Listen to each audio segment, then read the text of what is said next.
So, Josh, the let's just talk first broadly about the platform first, because I think that unlike other years, the platform, and it's not controlling in any way, but the platform means more in some way this year than I think it has in many years past. Would you agree with that? And if so, tell me why you think that's the case.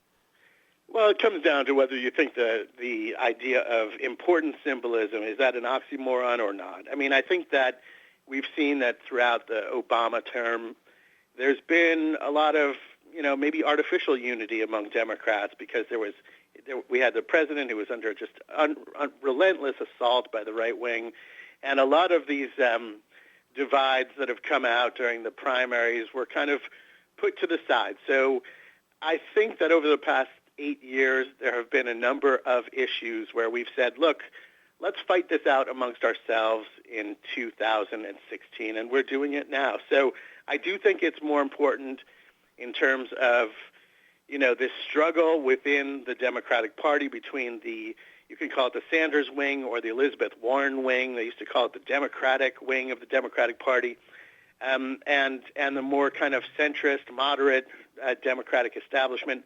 It's nothing new, but it's really come to a head during this cycle, and the platform fight to a degree reflects that. But I think at the same time, it is obviously the case that the Clinton campaign and the DNC went out of their way to give the Sanders wing, if you will, the Sanders supporters, a lot of say in the platform, and it came out to be a very progressive platform, even though there are obviously flaws.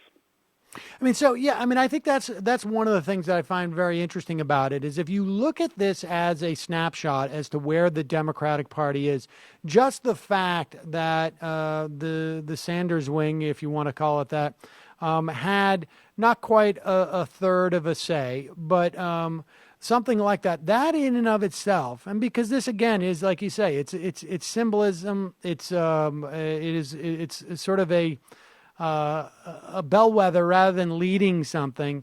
It's indicative of a Democratic Party that is changing, that the balance of power is shifting on some of these topics. It's not quite where I imagine the people in the Sanders wing. Well, I don't have to imagine that really, but as someone who perceives himself as being in the Sanders wing, would like to see it.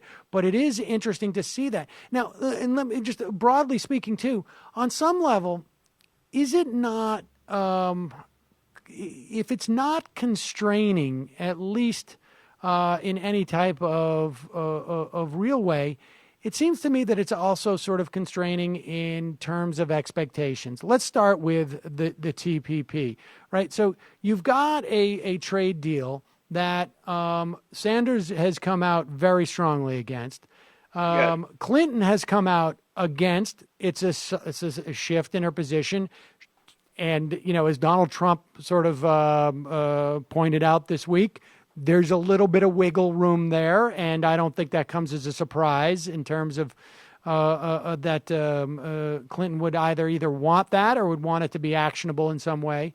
But the platform didn't, ostensibly because of Barack Obama. I mean, do you buy that? I mean, what's going on there with that? Well, I do buy that because, and we haven't seen the entire platform. I think it's going to be released tomorrow. But according to the summary, there is good language about trade in general, in principle, right? So they say it should, work. It should lift up workers and have environmental protections, et cetera, et cetera.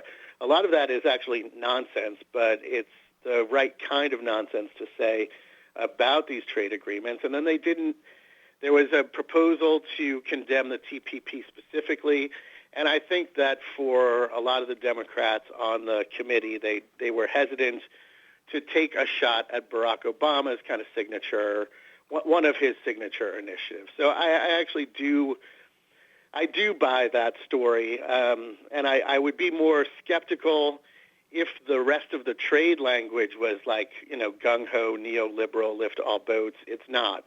It's basically fair trade language, which you would expect from a fair trade advocate like Sherrod Brown or someone like that.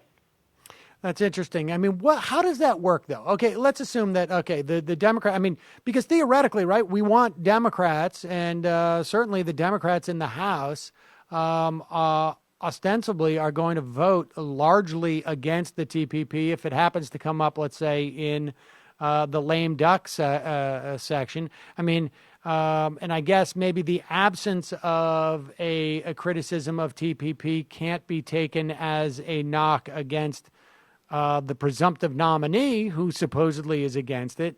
It just, I think that's that's certainly, I guess, something that for people to put a marker in, right? And yes, and it does. I mean, all of this is about laying down markers, right? So when you look at the platform as a whole, that's the importance of it, and it's not just the platform. It's this is why campaign promises matter. Most people, or a lot of people, think, well, politicians will say anything they want, and then they abandon that and pursue their own agenda. But if you look, there's a fair amount of political science about this. For the most part, with some exceptions, presidents, elected officials tend to pursue the campaign promises that they make with varying degree of success, and it's because not necessarily because they are so beholden to their own promises, but other people can keep their feet to the fire on those things. So when you lay down a marker and you say, I'm for raising the minimum wage, the media knows that, activist groups know that. They can say, wait, you promised us this, you didn't follow through. It provides a marker, and that means something in politics. Well, this is a really important point because I think people miss this. I mean, I think this is a point that extends even beyond what you're saying. I mean, people seem to understand this in the context of when they buy phone service, right? Like, you don't want to overpromise something because it creates a certain dissatisfaction with people because you're creating certain expectations. And this raises the point, when we look at like someone like Trump, the issue is not just Donald Trump. The issue is that he has a constituency, and he's going to need that constituency to legislate in some fashion or to function within as a president. And so when we talk about Donald Trump, what we're really talking about is all the people who buy into what he's been saying. And when we talk about, the Democratic nominee, it is because people have bought in and have certain expectations. And frankly, that's why we hear politicians are so precise sometimes with their language, or attempt to be, because they want that wiggle room. Yeah, and it's also, I think, a big reason why there's been some degree of dissatisfaction with the Obama administration on the left, right? He overpromised in 2008. He said he'd usher in a new era of politics. That was not possible. It's a difficult balancing act today because you have a post-policy party, right? You have this revanchist GOP that basically is the party of no. And it's difficult because you need to inspire people to turn out your base, to get those people to get off their butts and go out to vote. You need to give them something to vote for. On the other hand, we've been looking at this primary for 8 months, and we've all been parsing the proposals of, who has the better proposal, Hillary Clinton or Bernie Sanders. It's very unlikely that the Democrats take the House back. So in all likelihood, if the Democrats win the White House, it's going to be a defensive position. They're going to play offense in terms of executive actions and whatever they can pull over, the few remaining number of GOP moderates maybe, but for the most part, it's a defensive position. Right, and in some ways, it mirrors what we're talking about with the platform, right? We're going to put down markers, and we're going to hold these markers here until we're in a position to actually execute this stuff. So, Josh, when we broke, we were talking about the Democratic platform. It's symbolic, but it's certainly there's a lot more attention being paid to it this year, and I think a big part of that is because you have a candidate who is not the presumptive nominee, whose forces are going to have a lot more say on this platform, or at least have been part of the process. And a couple of things stick out for me that in terms of a positive.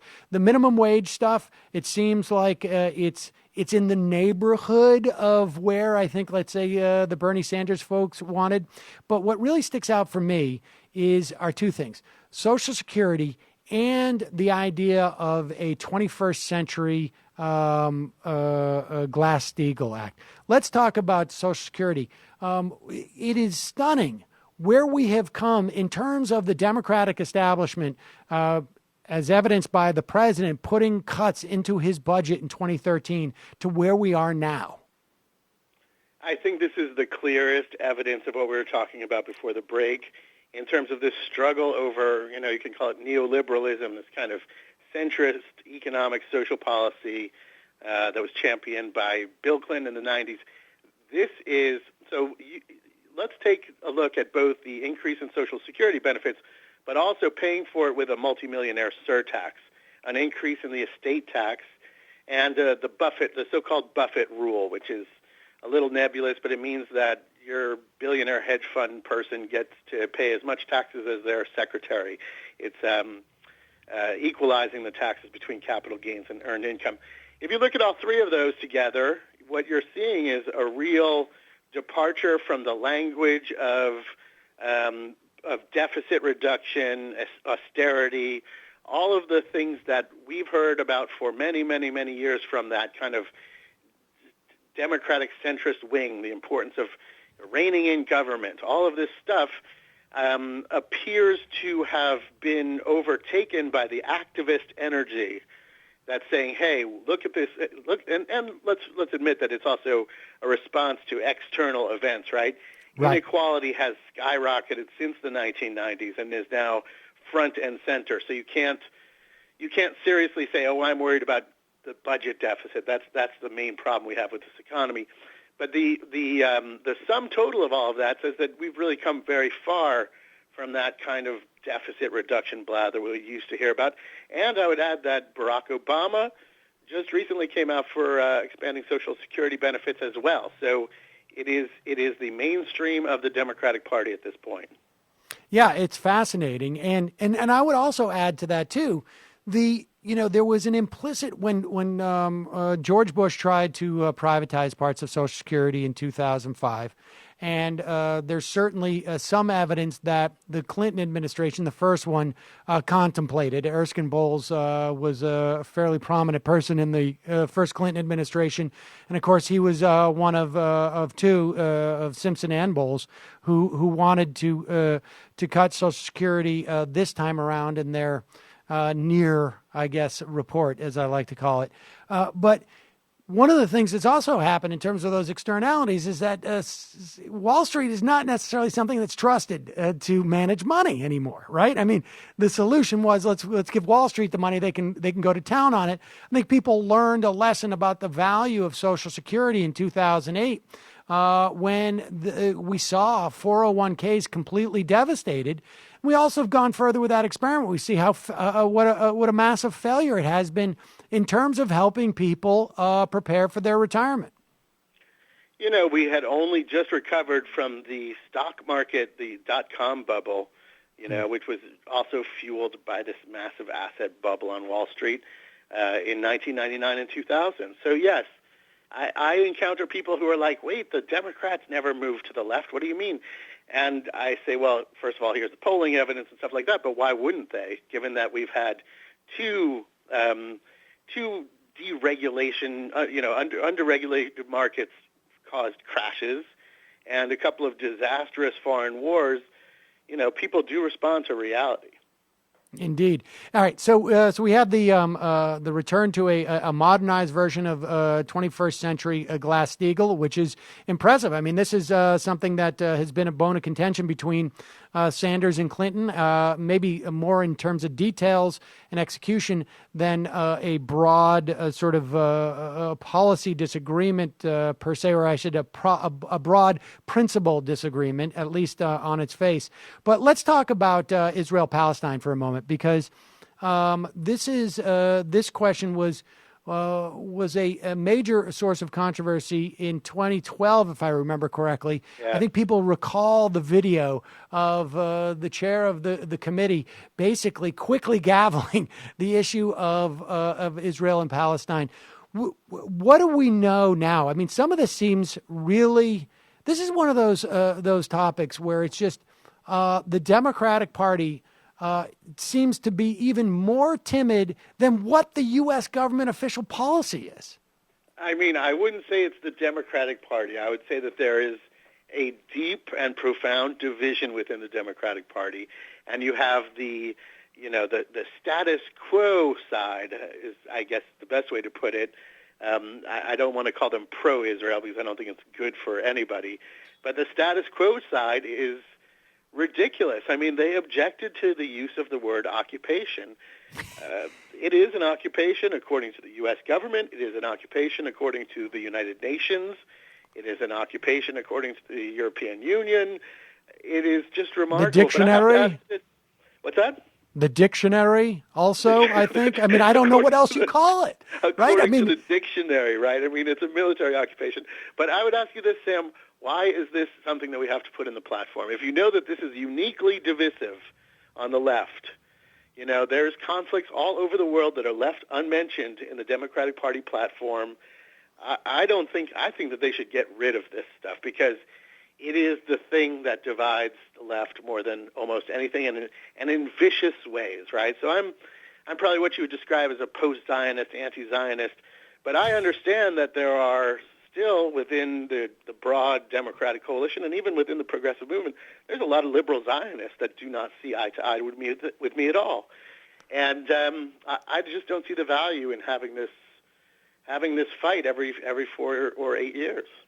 Well, it is a bizarre fight in many respects, I think, to have in the platform. But it's not like Israel is not not unique in terms of the amount of money it receives in terms of support. But B, yep. The other issue is, and I think the reason why it ends up in the platform, from my perspective, is that we're coming out of, we're still engaged in, largely speaking, in some of the longest wars that the United States has ever been involved with. I spoke to Andrew Basovich on the Majority Report for next week, and as far as he's concerned, this is a 30-year war that we're going on now, and a 35-year war for the greater Middle East.